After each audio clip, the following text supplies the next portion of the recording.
야곱이 브엘세바에서 떠나 하란으로 향하여 가더니 한 곳에 이르러는 해가 지자 거기서 유숙하려고 그곳에 한 돌을 가져다가 베개로 삼고 거기 누워 자더니 꿈에 본즉 사닥다리가 땅 위에 서 있는데 그 꼭대기가 하늘에 닿았고 또 본즉 하나님의 사자들이 그 위에서 오르락 내리락 하고 또 본즉 여호와께서 그 위에 서서 이르시되 나는 여호와니 너의 주 아브라함의 하나님이요 이삭의 하나님이라. 내가 누워 있는 땅을 내가 너와 내 자손에게 주리니 내 자손이 땅에 티끌같이 되어 내가 서쪽과 동쪽과 북쪽과 남쪽으로 퍼져나갈지며 땅의 모든 족속이 너와 내 자손으로 말미암아 복을 받으리라. 내가 너와 함께 있어 내가 어디로 가든지 너를 지키며 너를 이끌어 이 땅으로 돌아오게 할지라. 내가 네게 허락한 것을 다 이루기까지 너를 떠나지 아니하리라 하신지라. 야곱이 잠이 깨어 이르되 여호와께서 과연 여기 계시거늘 내가 알지 못하였도다. 이에 두려워하여 이르되 두렵도다. 이곳이요 이곳은 하늘 아닌 하나님의 집이요 이는 하늘의 문이로다 하고 야곱이 아침에 일찍 일어나 배기로 삼았던 돌을 가져다가 기둥으로 세우고 그 위에 기름을 붓고 그 이름을 베델이라 하였더라. 이 성의 이름은 루스라. 야곱이 서원하여 이르되 하나님이 나와 함께 계셔서 내가 가는 이 길에서 나를 지키시고 먹을 떡과 입을 옷을 주시어 내가 평안히 아버지 집으로 돌아가게 하시오면 여호와께서 나의 하나님이 되실 것이요 내가 기둥으로 세운 이 돌이 하나님의 집이 될 것이요 하나님께서 내게 주신 모든 것에서 10분의 1을 내가 반드시 하나님께 드리겠나이다 하였더라. 아멘. 우리가 5일 동안 듣고자 하는 하나님의 말씀은 다른 이제 말씀들을 읽다 보면 고민해야 되고 드려야 될 깊은 주제들이 많이 나타날 겁니다. 근데 그런 건 싹 빼고 딱 한 가지에 집중을 합니다. 하나님께서 사람보다 앞서가서 하나님이 하실 일을 먼저 하시고 인도하신다. 어떤 사람에게 라고 물어보면 어떤 사람이 나오겠죠. 그런데 때로는 이 어떤 사람이 정형화되어서 정할 수가 없어요. 안 맞아요. 믿음이 아주 좋은 사람에게, 열심히 기도한 사람에게, 말씀을 아주 강하게 붙든 사람에게 꼭 그렇지만 않아요. 그런데 공통적으로 보면 앞서가서 일을 하신다. 그러면 또 거기서 사람이 어떻게 하든지 상관없이 하나님은 자기 일을 하기 때문에 이렇게 그냥 간단하게 정리하면 되냐? 그러면 하나님의 다른 속성과 안 맞아요. 무슨 말이냐면 죄 지은 놈은 벌 준다 하더니 왜 얘는 벌을 안 주고 앞서가서 복을 주시지? 이렇게 안 맞는 경우가 있어요. 그러면 하나님은 맞든지 안 맞든지 상관없이 본래 속성이 정해진 게 아니고 그때그때마다 자라는 변덕쟁이기 때문에 그러냐? 그렇지는 않겠죠. 자, 다시 말씀드릴게요. 하나님께서 우리가 지금부터 볼 말씀들은 딱 한 가지 주제만 보는데 한 가지 주제를 보려고 해서 본 게 아니라 말씀이 있어야겠죠. 뭐가 있냐? 하나님이 사람보다 앞서 인도하신다는 공통된 사실이 발견되는 본문들만 볼 거예요. 그만큼 하나님이 사람보다 앞서 인도한다는 사실을 우리가 확인하는 거예요. 거기서 우리는 힘롭고 그 하나님이 하신 일에 대한 믿음을 갖고 앞서 인도해 주시기를 기대하고 신앙생활을 하는 거죠. 근데 누구에게 앞서 인도하시냐 했더니 어떤 사람은 지금 당장 벌을 받아 마땅한데도 앞서 인도해 주시는 거예요.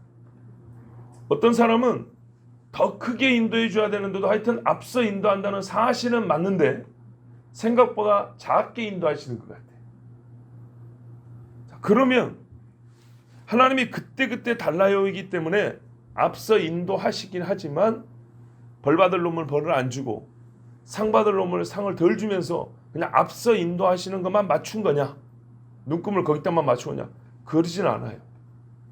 결국에 벌 받을 사람에게 벌도 줘요. 상 받을 사람에게 상도 주는데 우리가 그것들을 다 살펴보는 수는 없다 이 말이죠. 우리가 보는 본문 안에서는 이게 충돌하는 것처럼 보이기도 할 거예요. 왜 벌받을 놈을 벌을 안 주고 하나님이 이렇게 인도하시지? 왜 상받을 사람을 상을 빨리빨리 안 주고 이렇게 느릿느릿하게 인도하시지? 이렇게 보이기도 하겠지만 크게 보면 최종적으로 상벌을 다 주시긴 해요. 그러니까는 그런 의무는 일단 차치하고 중요한 한 가지, 새벽이니까 얼마나 많이 볼 수 있겠어요.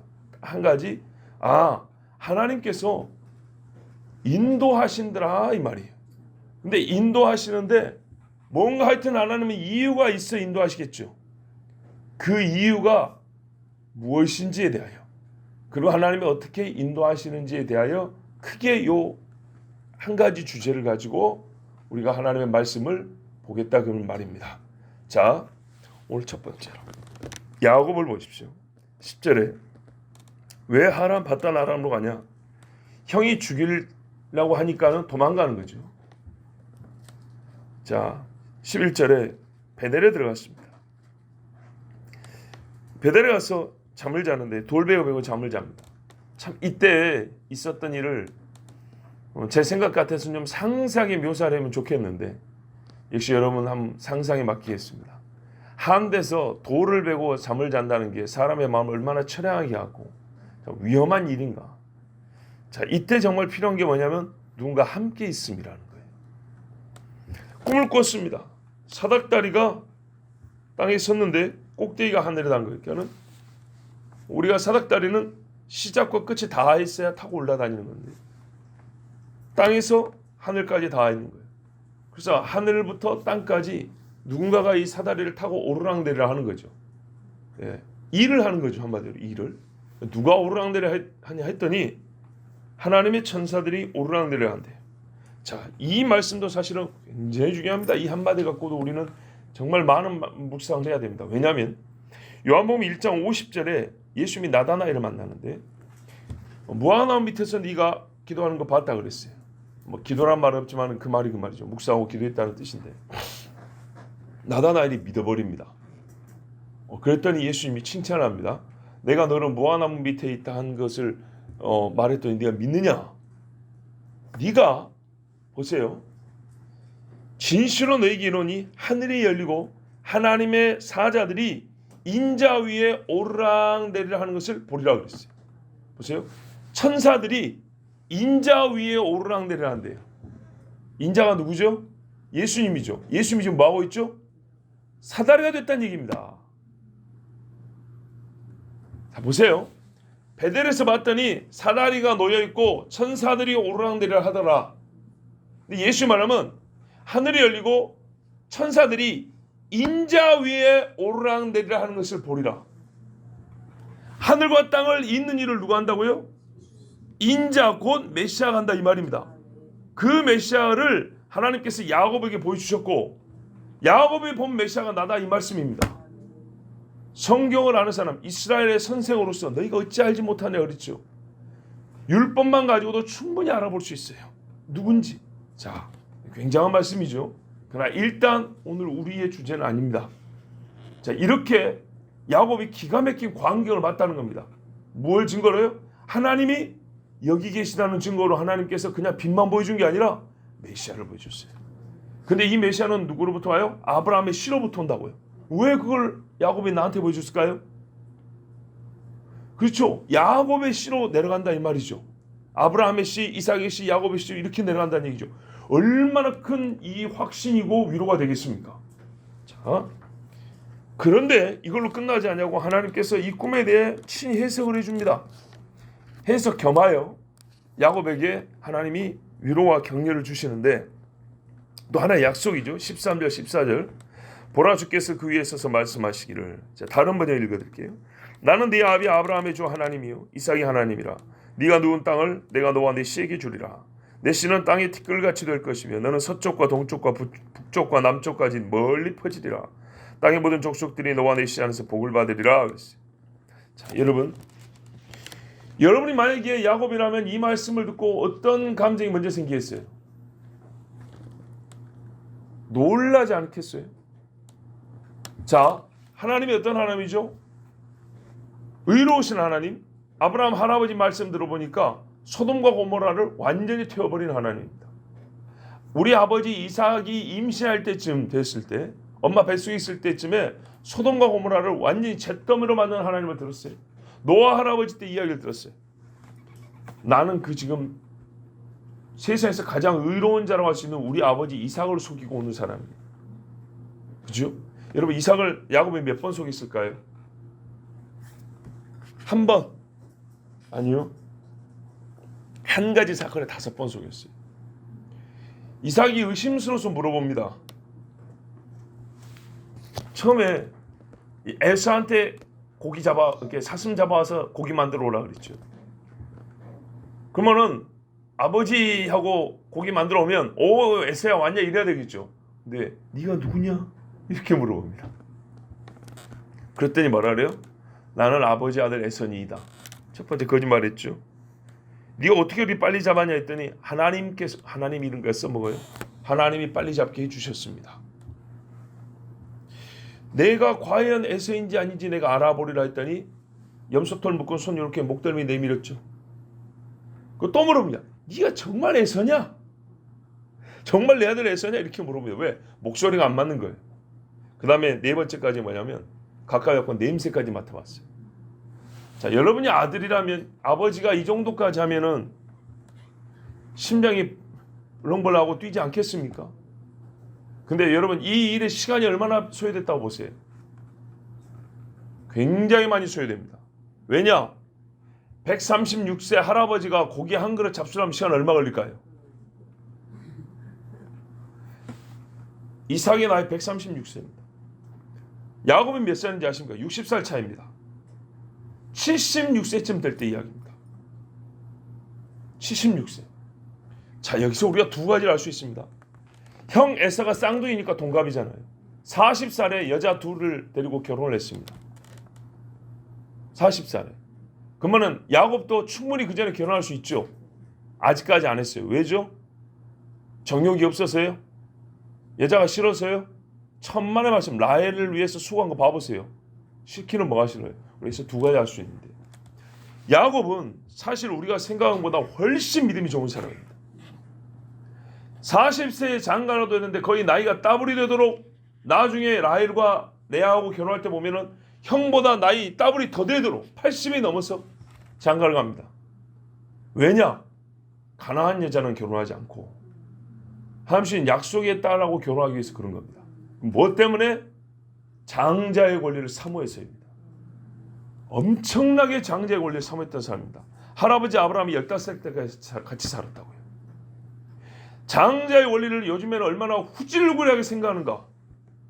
에서를 보세요. 고대 사람인데도 장자의 원리를 팥죽 안에 팔아버렸어요. 야곱이 얼마나 사랑하냐. 형이 배가 고파서 팥죽을 먹고 싶어서, 떡을 먹고 싶어서 그러는데 천만에 뭡니까? 장자의 명분을 내게 팔라 이겁니다. 딱 한 가지 소원밖에 없었던 사람이에요. 이것에 대해서는 집착일 정도로 굉장히 장자의 원리를 사모했던 사람이에요. 즉 아브라함의 씨가 다 씨가 아니요, 약속의 계보로 내놓은 그 있죠. 그 씨, 딱 그 씨가 되고 싶었던 열망을 가진 사람이에요. 어떻게 해서 그걸 가지게 됐냐? 들어야 되는 거예요. 사람이 아브라함에게 들었어요. 이삭에게 들었어요. 여러분, 이삭이 형 이스마엘이 있습니다. 아브라함의 다른 아들들도 있습니다. 그런데 내 아버지 이삭이 받은 복을 봤다 이 말이죠. 야곱은요, 이 욕심이 있었어요. 요즘 세대는 이게 없어요. 요즘 젊은 세대는 과거에 부모 세대가 은혜 받았다 그러면은 그냥 옛날 이야기를 취급해요. 워낙에 옛날 이야기를 싸구려 취급하는 교육을 받아가지고 옛날 것을 우습게 알아요. 야곱은 굉장히 믿음이 좀 여기 그 믿음이 나타났어요. 야곱이 종용한 사람이라고 그러죠. 조용하다, 탐이란 말인데 이게 뭐냐면 순전하다 이런 말이에요. 욥은 순전한 사람이랑 똑같은 단어예요. 에서에 비해서 행동거지 차이만 했지만 그는 집안에 있으면서 하나님의 말씀 듣기를 사모했다 이 말입니다. 비교를 하자면 마르다와 마리아 있죠. 마르다도 훌륭하지만 마리아는 말씀 듣는 이 편을 택하였으니 빼앗기지 아니하라 그랬죠. 여기에 가까운 사람이 야곱이에요. 그래서 아버지 어머니가 좋아하는 게 뭔지 알아요. 햇사람의 딸과 결혼하지 않는다. 40년 이상을 기다린 사람이 야곱이에요. 얼마나 믿음이 좋은가 봐보세요. 장가가는 거를 40에 가는데 76세까지 장가를 안 갔단 말이죠. 자, 시간 관계상 여기서 이제 그만합니다. 근데 그 다음에 동시에 이 사람이 얼마나 이 사모하는 마음을 지 멋대로 사모하냐. 아버지를 속여요. 다시 한번 생각해보면 이게 얼마나 기가 막힌 일인가 보세요. 136세 된 아버지를 76세 된 할아버지 아들이 속여요. 물론 과거에는 오래 살기 때문에 지금보다 노화가 느리긴 합니다. 예, 노화가 느리니까 야곱이 76세인데 도망가서 80이 넘어서 장가가지고 부인 4명하고 아들 12명을 낳잖아요. 노화가 더뎌요 지금보다. 그거는 맞는데 그래도 생각해보세요. 136세 되면 앞이 안 보인다 그랬어요. 아들 목소리까지는 알아먹지만 제대로 누군지 분간이 안 돼요. 136세 된 아버지를 그리 속여야 되겠습니까? 자기 말 맞다나 약속의 계보를 이어가는 아버지를 감히 아브라함의 아들을 속여서 되겠습니까? 안 되겠죠. 보세요. 이만큼 욕심이 많고 세상적인 방법에 치우쳐서 어머니와 함께 사악한 방법으로 그 복을 취하겠다라는 아주 못돼 먹은 짓을 오랫동안 한 사람이에요. 맞지요? 자, 그런데요. 그런 나에게 하나님이 나타나가지고 친히 말씀해 주시기를 약속의 내용이 아브라함이 주신 약속이에요. 여러분 기가 막히지 않으세요? 우리가 사람이 잘한 일도 있고 잘못한 일이 있을 때는 솔직히 무서운 분이 나타나면 잘못한 일이 먼저 생각나거든요. 야곱이 말하면 두렵도다 그랬어요. 이곳은 하나님의 집이요 하늘의 문이로다 이렇게 말했어요. 여기 하나님이 계신 줄 몰랐다. 이 말이 어떤 의미죠? 내가 가는 곳마다 하나님이 나를 돌봐준다는 그런 임마누엘을 느낀 게 아니라 아니 세상에 여기서도 하나님이 보고 계신데 내가 감히 아버지 앞에서 하나님을 속인 셈이 됐고 하나님 이름을 빙자했고 하나님이 사슴을 빨리 잡게 해주셨고 고기를 만들어 오게 해주셨다고 이런 정말 그 자리에서 죽어도 시원찮을 죄를 저질렀으니 얼마나 무서웠겠어요. 무서웠던 거예요. 정말로 무서웠어요. 그런데 하나님은 무서운 하나님이 거기 나타나셔가지고 야 이놈의 자식아 해야 되는데 내가 귀로만 들었던 아브라함의 복을 직접 나한테 해주셨단 말이죠. 지금 도망가는데 형도 죽이겠다고 해서 도망가는데 나를 죽일 진짜 권한과 주권을 갖고 계신 하나님이 여기 나타나가지고 세상에 나한테 아브라함이 주신 복을 줬단 말이에요. 본토 친척 아비집을 떠났지만 아브라함과 나는 지금 완전 반대 입장이잖아요. 그런데 어떻게 아브라함에게 주신 복을 나에게 줬냐는 거예요. 나는 이게 궁금한 거예요. 입장 바꾸고 생각해 볼 때 이런 말을 들을 자격이 없는데 하나님이 즉 야곱을 아브라함처럼 여겨주셨습니다.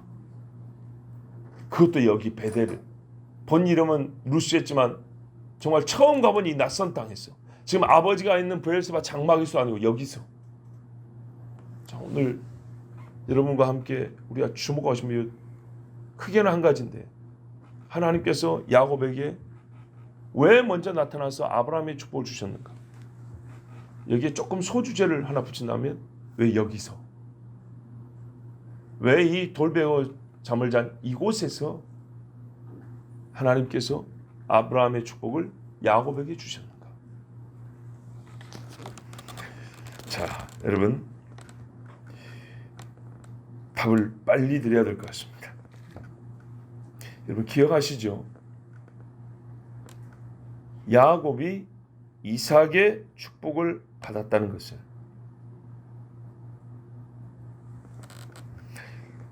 야곱이 공식적으로 얼마 전에 몇 년 전에 장자의 축복을 받아 버렸습니다. 하나님의 축복이 하나님의 주권과 하나님의 선택과 또 하나님의 일방적 선언으로 축복이 주어진다고만 생각하시면 일부 맞고 다 맞는 말은 아닙니다. 무슨 말이냐? 하나님은 스스로 결정하시길 사람의 선택과 사람의 마음과 말과 행실을 조건으로 해서 내가 할 일을 정하겠다고 하는 일도 있다는 겁니다. 예를 하나 들면 소돔과 고모라를 내가 멸하겠다라고 작정을 했습니다. 그런데 언제 멸하겠냐고 할 때 하나님이 롯을 살리기로 또 작정을 하셨습니다. 소돔과 고모라를 멸하기로 작정하셨고 롯의 가족을 살리기로 작정하셨습니다. 그러면 언제 하나님이 소돔과 고모라를 멸하실까요? 롯의 가족이 살 수 있는 조건이 확보되었을 때 소돔과 고모라를 멸하는 겁니다. 그래서 천사가 뭐라 합니까? 절대 하나님의 뭡니까는 대리권을 가지고 온 천사가 네가 여기를 떠나기까지는 내가 아무것도 할 수 없습니다. 이렇게 말을 하죠. 바로 그겁니다.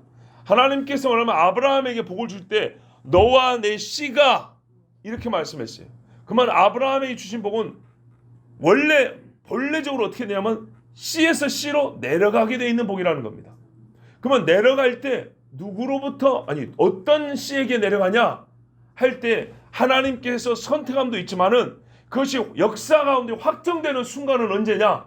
아버지가 아들에게 축복 기도를 하는 순간이에요. 복중에서 하나님이 야곱을 택했어요. 그러나 야곱이 욕심을 내고 했지만은 거의 나이 80이 될 때까지는 하나님이 야곱에게 직접 나타나지 않았어요. 왜? 아버지 이삭의 축복을 안 했기 때문입니다. 이해되시죠? 아버지 이삭이 하나님에게 굴복을 안 했습니다. 근데 나중에 이삭이 속아서 축복했지만 나중에 알게 됐을 때 철회하지 않았습니다. 왜? 속았기 때문에 철회가 되는 거거든요. 근데 철회하지 않고 하나님이 나를 이기셨다고 그대로 인정을 해버립니다. 나는 바꾸지 않는다고. 그래서 에서가 울고불고 난리가 났죠. 저 거짓말한 놈에게 축복을 왜 못 바꾸냐고. 이게 하나님의 뜻이었다. 그런데 하나님의 뜻이면 이삭이 축복을 하든지 안 하든지 진정히 하나님이 야곱을 만나주시면 되는 것이고 이삭에도 그냥 아예 강제적으로 믿음을 줘가지고 에서를 사랑하지 않고 야곱을 사랑하게 만들면 되죠. 근데 하나님이 그렇게는 안 한다 이 말이에요. 우리가 자유롭게 하되 그 자유 안에 하나님의 주권이 100% 역사하는 그런 방법을 하나님 쓰신단 말이에요.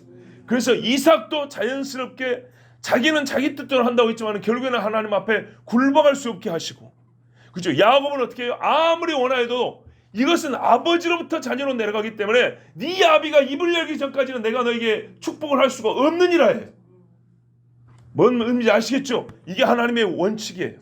그래서 이삭이 입을 열어 야곱을 공식적으로 장자로서 인정하고 축복을 해버렸을 때, 버렸기 때문에 하나님이 지금 나타나신 거예요. 이삭의 입에서 나온 말 다음에 하나님이 나타나신다고요. 그런데요, 그 말 다음에 나타났지만 그 말에 그 축복이 있은 다음에 그 축복을 향한 열정은 야곱이 어려서부터 갖고 있었지만은, 야곱이 이 축복을 이제 받았다고 생각했지만은 눈앞에 나타났습니까? 안 나타났습니까? 안 나타나죠. 도망자 신세예요. 언제 고향으로 돌아올지도 모르고 언제 죽을지도 몰라요. 불안에 벌벌 떠고 있습니다. 그런데 이게 놀라운 겁니다. 하나님은 그 사람의 입에서 축복이 나올 때까지, 특히 약속의 자손의 입에서 그 씨로 말이 나올 때까지 기다리셨지만 말이 나온 후에는 하나님이 앞서 인도하신다는 겁니다. 왜? 이 약속을 처음에 하나님이 줬단 말이죠. 이게 놀라운 사건입니다. 하나님이 누구에게 말합니다. 내가 너에게 복을 주리라. 네 씨에게 주리라. 네가 네 씨에게 이거를 말하고 네 씨에게 말하고 하면, 자, 씨에게 말한다고 이게 됩니까? 아니죠. 네가 할 일은 씨에게 말하는 것이고 네가 말하면 내가 이루어주리라 해요. 근데 이거 이루어주는데 여러분, 뒤따라가면서 이루어질 수 있을까요? 아니죠. 끌고 가야 이루어지는 거죠. 그래서 하나님께서 우리가 보기에는 후말로 따라가는 것 같아요. 사람의 축복이라는 말이 나와야 되는 조건을 갖고 계시지만 조건이 나온다고 해서 사람이 스스로 복을 이루는 건 아니죠. 이 조건이 갖춰지면 그 뒤부터는 하나님이 끌고 가시는 거예요. 인도해 가시는 거예요. 야곱이 한 번도 안 가본 밧단 아람을 한 방에 찾아갑니다. 거기서 부인을 찾습니다. 그러죠. 그게 희망했지만 지금까지 그게 희망한다고 될 일이 아닙니다. 나이가 80이 넘었는데 어떤 처녀가 여기서 기다리고 있겠어요.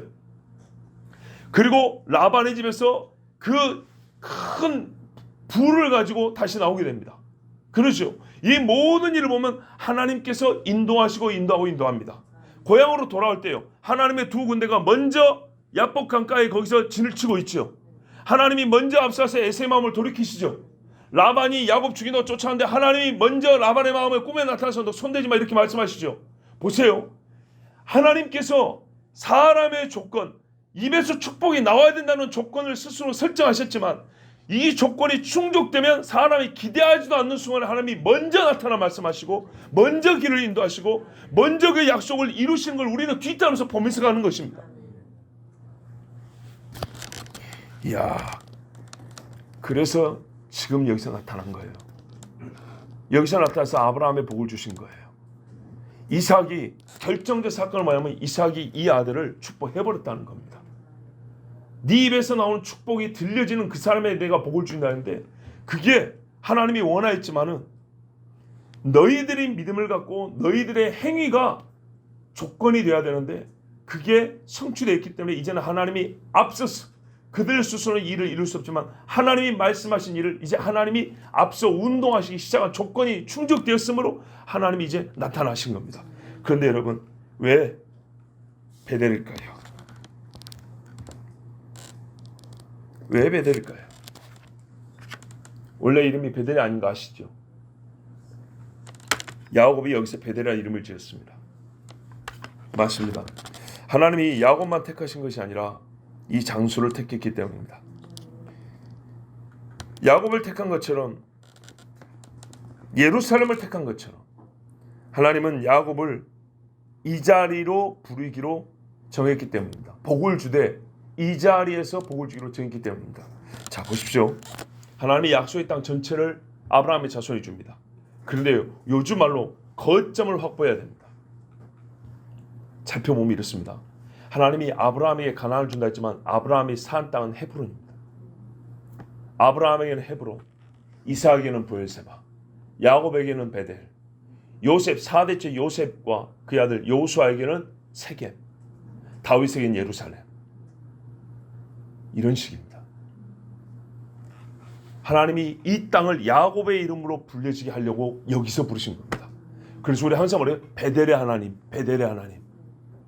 그렇죠? 또 한번 해보자면 누굽니까? 우리 사무에게는 미스바. 이런 겁니다. 이런 식으로 하나님은 전체 약속의 땅을 하나님의 약속의 자손에게 주시는데 그냥 통으로 참 희끄무한 경계선으로 주신 게 아니라 점을 콱콱 찍어서 줬습니다. 이랬을 때 야곱의 위상이 보세요. 아브라함과 동격이 되는 겁니다. 아브라함이 한 성 헤브론을, 이삭에게는 저 남쪽 브엘세바를, 야곱에게는 이스라엘 거의 가운데로 쓰는 베델을, 산지로부터 남부로 베델의 중심으로서 제일 높은 산 예루살렘, 그리고 조금 미심쩍긴 하지만 저 단까지 하나님께서 그 자손들에게 중요한 거점을 확보하고 허락하심으로써 그 사람의 이름으로 그 땅이 불리게 하십니다. 하나님께서 아브라함이 헤브론을 알고 왔겠어요? 아브라함이 정한 이름도 아니고 하나님 모르고 온 겁니다. 그런데 여기에 장말치를 것입니다. 그것처럼 베델에게는 하나님이 야곱에게 허락한 땅에 대해서 베델의 하나님으로, 야곱의 하나님으로 이 땅을 부르게 하시려고 여기서 지금 부르신 겁니다. 그만큼 하나님이 미리 앞서가신 겁니다. 이 땅에 계셔서 여기를 너에게 주라고 이렇게 준비하고 야곱을 여기로 인도하신 겁니다. 자, 여러분, 우리가요 오늘 주제 한 가지를 볼 때 깨닫는 게 뭐냐? 야곱이 하나님 앞에 얼마나 지금 부끄러운 죄를 저질렀습니까? 아버지를 속이고 하나님의 이름까지 갖다 들이밀면서 속였습니다. 나를 복주시는 하나님의 이름을 가져다가 아버지 속이는데 써먹었습니다. 그런데 야곱 안에는 장자의 권한, 권리, 곧 약속의 씨가 바로 내가 되어 있다는 큰 소망이 있었습니다. 또 어머니한테 드는 게 있습니다. 복주에서 하나님이 선택했다는 것. 그런데 사람의 눈에 보기에 하나님이 일하지 않는 거예요. 나이 70이 넘었는데도 하나님이 일을 안 해요. 여전히 아버지는 형 에서를 축복하려고 하고 있고 형은 나를 미워하고 나에게는 뭔가 기회가 없는 거예요. 그래서 어머니의 이 사악한 괴계로 말미암아 그는 범죄하였어요. 분명히 범죄했어요. 그래서 여기에 신학적 딜레마가 있는 거예요. 이 범죄한 자를 하나님이 왜 아브라함의 복을 주시는가? 아, 이렇게 범죄도 하나님이 아브라함처럼 여기 주시는구나. 이렇게 생각하면 안 된다는 겁니다. 왜냐? 하나님이 야곱에게 이렇게 앞서 축복하시면서 야곱을 어루만지고 그를 연단하는 일도 시작하셨기 때문이에요. 보세요. 야곱이 이 자리에서 뭘 고백하죠? 두려운 하나님이로다 라고 고백을 합니다. 여기가 하나님의 집이다, 하늘의 문이다, 이렇게 고백하면서 하나님을 두려운 줄 알기 시작했고, 그 뒤부터는 하나님의 이름을 망령되이 일컫는 일이 없습니다. 그렇습니다. 하나님의 이름을 아무리 함부로 써먹지 않습니다. 자, 그리고 그가 하나님께 소원을 합니다. 20절부터 22절 말씀 보면 소원하는데 이 내용이 조건형으로 되어 있습니다. 뭐뭐 해주시면 내가 뭐뭐 하겠습니다, 이렇게 나와 있죠. 그래서 믿음 없고 속물적인 사람으로 오해를 받는데 전혀 그렇지 않습니다. 여러분이 하나님 앞에 기도할 때, 어떤 조건형의 기도를 할 때 항상 믿음이 없을 때 조건형으로 기도합니까? 아닙니다. 믿음이 있고 뭔가를 간절히 사모할 때 오히려 조건형이 나오는 겁니다. 야곱은 믿음이 없는 게 아니고 믿음이 생겼습니다. 확실하게 하나님이 해주신 걸 믿기 때문에 간절히 사모하는 마음에 조건형을 말하는 것이지, 정말 그렇게 되기를 원한다는 의미로 조건을 말한 것이지, 하나님이 불가능할 것이다, 하나님이 그렇게 지금 말은 해줬지만 나에게 해주지 않을 것이라는 의심으로 조건을 내세운 게 아닙니다. 우리가 실제로 기도할 때 보면 하나님 정말 그렇게 해주실 거예요? 그렇게만 해주신다면 제가 이걸 하겠습니다, 저것을 하겠습니다. 이거는 기대와 소망이 있을 때 하는 기도법입니다. 야곱은 이 자리에서 앞서 인도하시는 하나님을 보고 믿음이 생기기 시작했습니다. 그래서 이후에 보면 합리적으로 설명이 안 되는 기도를 합니다. 라반이 자기 양들 3일 거리를 띄워놨습니다. 그 전박이 얼룩무늬 있는 거, 이런 양이 얼마나 되겠습니까? 근데 이런 양들을 네가 가져라 했어요. 자, 어떻게 했냐? 전박이 얼룩무늬 줄무늬 있는 것들은 싹 빼고 순 흰색이나 순 검정색, 요런 애들만 데리고 양을 치는 거예요. 근데 여기서 전박이 줄무늬가 몇 마리나 나오겠어요? 아시겠죠? 처음부터 전박이를 친 게 아니고 전박이 줄무늬 것만 내게 되겠습니다 하니까, 그래 그러고 전박이 줄무늬는 싹 빼버리고 흰 것들만 준 거예요. 근데 어떻게 해요? 하나님 앞에 기도를 하고 신풍나무 또 무슨 나무 이렇게 갖다고 이렇게 하니까 이건 과학적으로 말이 안 되죠. 합리적인 이야기 아니죠. 여러분, 믿음은 합리성을 초월합니다. 그래서 이렇게 했더니 어떻게 해요? 태어난 것들마다 줄무늬, 얼룩무늬, 전박인 거예요. 이야, 기가 막히죠. 이게 야곱의 믿음입니다. 이렇게 바뀌어갑니다. 자, 보십시오. 그러니까 하나님께서 야곱 이놈 죄 지은 거 있는데 이걸 그냥 눈 감아 주셨는가? 그렇진 않아요. 어머니를 못 봅니다. 그리고 돌아올 때도 형한테 죽을까봐, 맞아 죽을까봐 얼마나 두려움에 떱니까? 이 두려움마저 제거해 주지는 않습니다. 두려움에서 보호는 해주지만 두려움을 느끼는 그 불안한 마음, 그거를 제거해 주지는 않습니다. 그러니 하나님께서 공의를 버리셨는가? 이건 걱정할 일이 아닙니다. 자, 우리가 보는 오늘 말씀의 핵심은 이겁니다. 하나님께서 누군가에게 축복을 하시고, 하나님께서 야곱을 통하여 진짜 12지파 이스라엘을 이루셨습니다. 부흥을 이루셨습니다. 아버지, 할아버지에 비하면 약속의 씨로만 계산했을 때 12배입니다. 자식이 한 명씩만 있었던 건 아니지만 나머지 자식들은 언약의 계보에 들어오지 않았는데 야곱은 낳은 아들들마다 전부 다 들어왔습니다. 12배입니다. 12배. 엄청난 부흥이죠. 근데 인품으로 볼 때 제일 못난 아들입니다. 제일 부족한 아들이고 흠결이 가장 많습니다. 그래서 쓸 말이 많아요, 야곱은. 그런데 어찌하여 야곱 본인도 놀랐듯이 도망길에 하나님이 나타나서 나에게 아브라함의 축복을 해주셨냐, 앞서 나에게 먼저 이 말씀을 해주셨냐 할 때 우리가 주목해야 되는 역사적 사실은 뭐냐면, 아버지 이삭이 공식적으로 장자로서 축복을 했다는 겁니다. 여기에 하나님은 스스로 구속이 되셨습니다. 자, 그렇다면 우리가 해야 될 일은 뭐냐? 이 약속은 이스라엘에게 주신 약속입니다. 우리에게 막 끌어들이서는 안 됩니다. 근데 영적 원리는 같습니다. 하나님께서 어느 민족에게 복음이 들어오는 초창기에 그 처음 믿는 세대에게 약속하신 게 있을 거란 말이죠. 우리도 가끔 그런 말 듣지 않습니까? 120년 전 이 땅에 선교사들 들어왔을 때 처음 예수를 믿은 집안의 어른들이 있었어요.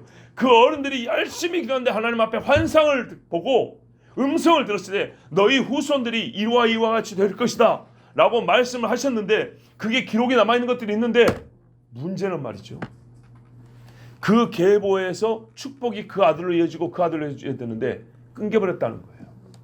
아비들이 축복을 안 해요. 옛날에는 표현상 신학 수준이 낮아가지고 그냥 물질적인 축복만 자녀들에게 열심히 했어요. 그런데 여러분, 비록 약간의 신앙적 수준은 낮다고 할지라도 그게 더 높은 수준인 거예요. 엄밀히 말하면. 왜? 자녀에게 축복을 하는 아비의 세대가 있었는데 지금은 그마저도 자녀에게 축복하는 아비의 세대가 끊겨버렸다는 겁니다. 왜 이 시대의 자녀들이 교회를 떠나냐 하면은 아버지의 기도말이 뭐 유창하고 뭐 하늘에 달같이 뭐 뛰어나지 못해서가 아니라 기도 자체가 없어져 버렸기 때문이에요. 아시겠습니까? 하나님께서, 잘 들으세요. 자녀를 낳았으면 잘 들으라고요. 내가 기도를 잘하건 못하건, 내가 하나님 앞에 믿음이 좋건 안 좋건, 하나님 어떻게 하면 아버지가 축복하면 내가 그거를 들어준다고 하나님이 약속한 것들이 있어요. 아시겠습니까? 그런데 아비들이, 옛날 100년 전의 할아버지들은 난 놓고 기억자도 몰라도 하나님께서 주신 음성을 듣고 그 자녀들에게 축복했더니 우리가 항상 고백이 오잖아요. 우리 간직이 오잖아요. 옛날 세대의 어머니들이 무릎을 기도하고 아버지를 축복해가지고 그 다음 세대들이 공부도 많이 하게 되고 먹는 것도 잘 먹게 되고 입는 것도 잘 입게 되고 이 나라가 이렇게 부강이 되고 대한민국에는 기독교를 말미암아 컸다고 이렇게 말을 하잖아요. 근데 그 구체적인 원리가 뭐냐 말이죠. 대한민국 어떻게 기독교를 말미암아 잘 살게 됐냐 이 말이죠. 세상은 인정하지 않을지라도 그거는 뭐냐면 아버지들이 가르쳤기 때문이고 아버지들이 자녀들에게 축복했기 때문이에요. 전체로 뭐 아비 세대가 자녀 세대에게 축복을 했기 때문에 입을 안 다물었어요. 입을 열었어요. 하나님은 입을 열면 그 입을 연다고 해서 그 사람들은 능력이 없지만 하나님이 약속했기 때문에 하나님이 친히 그 약속을 앞서서 인도하시고 성취하신단 말입니다. 야곱 같은 지금 아비를 속이고 간다 할지라도 아버지가 축복을 해버리면 하나님이 스스로 이 약속에 자기 자신이 구속돼서 매일사 하나님이 일을 해 하신단 말입니다. 이 원리를 배우시라고요. 아비들 보고 잘나라 소리가 하는 게 아니에요. 못 낳더라도 입을 여셔야 돼요. 못 낳더라도 우리 세대 하나님 허락하신 약속, 우리 자녀에게 이것을 주십시오. 내가 받은 하나님 만나는 그 체험 내 아들에게 주십시오. 하나님께서 아브라함이 허락하신 것처럼 우리 아버지, 우리 할아버지에게 이 나라 대한민국이 너희가 이렇게 기도하면 내가 너희에게 이렇게 복 주겠다. 동방의 예루살렘을 부르겠는데 그 동방의 예루살렘 등불을 끄지 않겠다. 그 약속 나의 자녀에게 주십시오. 이렇게 축복을 하라고요. 강구하면서 내가 예수 그리스도를 너희를 축복한다. 너는 동방의 예루살렘의 등불을 끄지 않고 횃불처럼 타오르게 하는 세대가 될지어다. 이렇게 축복하라고요. 지금만 술 처먹고 개망나니 같이 살지라도 축복을 하라 이 말입니다. 안 해요. 문제는 안 해요. 여러분 부흥을 원하시면 하십시오. 이 말씀꾸러기 야곱이 12아들을 낳는데 12아들이 다 약속의 씨가 되었습니다. 그리고 자녀 여러분, 부모를 우습게 여기는 것을 가르치는 세대입니다. 야곱이 하나님 나를 택하셨다면서요. 혼자 저기 산에 올라가지고 자 오늘 준비됐으니까 주십시오. 말씀해 주십시오. 그러지 않았어요. 약속을 이루어주세요. 하나님 복중에서 우리 엄마 아빠한테 말씀하셨잖아요. 그 약속 나한테 이제 주십시오. 이러지 않았어요. 야곱의 믿음이 그래서 좋다는 겁니다. 욕심은 많지만 아버지가 입을 열 때까지 아버지 옆을 떠나지 않아요. 아버지한테 듣겠다는 거예요. 아버지 보고 달라고 그랬어요. 이게 하나님의 법입니다. 그런데 우리가 복을 구하도 정말 하나님의 법을 무시하고 지 멋대로 구해요. 아비를 무시하는 자녀는 복 못 받습니다. 아버지 앞에 무릎 꿇으세요. 아버지 보고 달라고 하시는 거예요. 하나님께서 아버지를 통하여 나에게 주실 복이 있는데 그거 내 받기까지는 진짜 극단적으로 와서 내가 거짓말 할지라도 내가 아버지 입에서 들어야겠습니다. 이런 믿음이 없는 거예요. 왜 성경에서 이 원리를 못 발견하는지 이해가 안 돼요. 왜? 하나님이 스스로 그렇게 하겠다고 약속을 한 거예요. 보세요. 내가 내 씨에게 그랬다고요. 그렇죠? 그러니까 씨를 선택하고 씨에게 축복하는 것은 아버지라고. 네가 낳은 네 씨에게 자동적으로 내라는 것이 아니라 그 아비가 이 약속을 씨에게 말하면 그 씨가 복을 받는다는 이 원칙을 하나님이 세우셨기 때문에 부모는 절대로 하나님의 약속을 무시하지 말고 믿음을 가지고 나는 부족하지만 하나님의 약속이 그러하니 나는 믿는다 하고 자녀에게 축복하고, 자녀는 아무리 하나님께서 개인적으로 나에게 주신 약속의 복이 있다 할지라도 그 이상으로 하나님 이 세대에, 아니 우리 조상들에게 말씀하시고 약속하신 복이 있습니다. 그것을 나에게 허락하여 주십시오. 나는 이것을 내 조상에게 축복의 말로 듣겠습니다. 이런 마음을 가지고 믿음의 선배들 앞에, 믿음의 아버지 앞에 무릎을 꿇고 나를 축복하십시오 이렇게 하셔야 되는 겁니다. 그런 식으로 하나님의 복을 주지, 지 잘났다고 그냥 방방 뛰는 사람에게 하나님이 그렇게 쉽게 복을 주지 않으세요. 하나님은 그렇게 인도하지 않는다고요. 여러분 발견하셨죠? 예, 제가 설교를 길게 준비했는데 그런 생각이 들었어요. 이게 얼마나 감동이 될까? 그렇지만 여러분, 감동이 되고 안 되고 이거는 여러분의 속마음 나름이고 분명한 사실이에요. 하나님이 야곱에게 나타나가지고 그날 이 말씀을 하신 것은 이삭이 축복했기 때문이에요. 이삭이 축복한 사건이 없었으면 나이 100살이 먹어도 하나님이 직접 나타나서 이렇게 하라고 인도에 안 가십니다. 자, 이 원칙 절대 바뀌지 않습니다. 여러분 꼭 그렇게 하십시오. 이 마지막 시대의 부흥을 원한다면, 12배의 부흥을 원한다면, 물론 이 수치가 그대로 이루어진다는 뜻은 아니고요. 그만큼 정말로 하나님 앞에 복을 사모하는 세대라면 우리 앞선 세대가 하나님께 받은 복을 그 앞선 세대의 입으로 나에게 축복해달라고 구하십시오. 너무 쉽습니까? 초등학교 1학년짜들한테 말하는 더하기 빼기 가르치는 것 같습니까? 고작 이거 들으려고 새벽에 나온 것 같습니까? 아니요. 실제로 해보세요. 얼마나 어려운가. 해보세요. 굉장히 어려운 이야기입니다. 근데 해보면 다른가 안 다른가 경험을 해보십시오. 믿음의 아버지 앞에 무릎을 꿇고 내 머리에 손을 얹고 축복해 주십시오. 그리야 한 후에 나의 생활이 달라진가 안 달라진가 한번 확인해 보세요. 그리고 자식이 와서 아버지 나에게 축복해 주십시오 할 때 그 손을 얹은 아버지가 그 뒤부터 하나님 앞에 하나님을 만으로 여기며 살 수 있는가? 아비 여러분 한번 경험해 보십시오. 하나님의 방식이 있어요. 하나님의 법이 있어요. 절대로 이것을 무시하고 우리가 사모함만 가지고 부흥이 이루어지는 게 아닙니다. 야곱이 얼마나 사모했습니까? 그러나 자기 방식대로 되지 않았습니다. 그러나 또 한편 하나님이 정하신 방식이 인간의 죄가 끼어들었다 할지라도 그 방식이 딱 맞아떨어졌을 때는 하나님이 앞서서 야곱을 인도해 가셨습니다. 이 원칙이 오늘 우리에게 들려졌으니 여러분 믿음으로 순종해 보십시오. 그럼 하나님께서 우리에게 이대로, 이 원리대로 이 나라 이 민족에도 우리를 앞서가시고 인도하셔서 복 주실 줄 믿습니다.